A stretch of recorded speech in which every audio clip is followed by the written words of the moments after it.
12x13 ফুটের একটা ঘর। এই ঘরই সন্ত্রাসের এপিসেন্টার।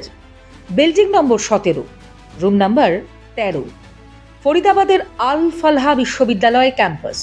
সাহারানপুর, কাশ্মীরের সোপিয়ান, লখনৌ এবং দিল্লি থেকে এখানে এসে পৌঁছত জৈশ-ই মোহাম্মদের স্লিপার সেল এজেন্টরা, যাদের বেশিরভাগ ডাক্তার, দুজন মৌলভী। এরা প্রত্যেকেই গ্রেপ্তার। দুটি টেলিগ্রাম গ্রুপের সদস্য সকলে। কে বা কারা সেই টেলিগ্রাম গ্রুপের অ্যাডমিন? ভারতের নাকি বিদেশের?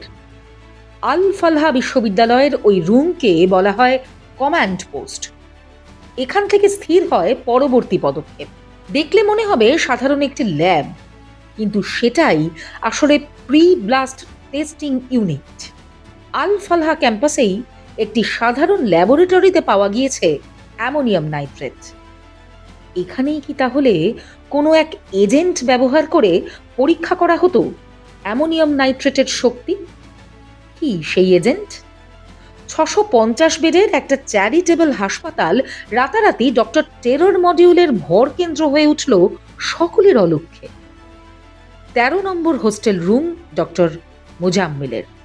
অথচ সেই মোজাম্মেল ক্যাম্পাস থেকে দূরে আরও একটা 2 কামরার ঘর ভাড়া নিয়েছিলেন। কেন?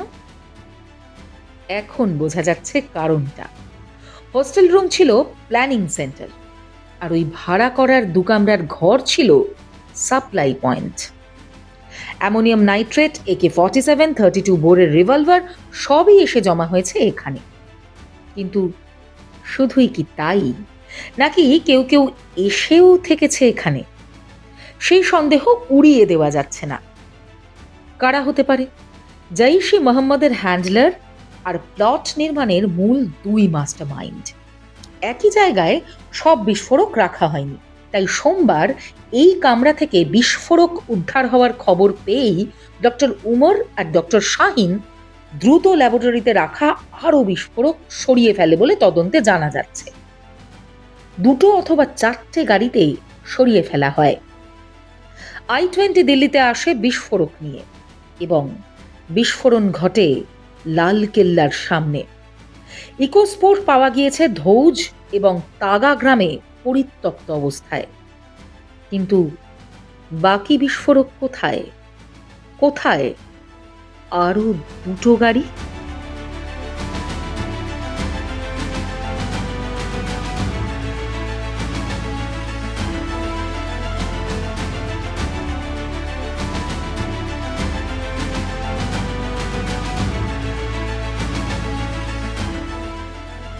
ফলো করুন বর্তমান।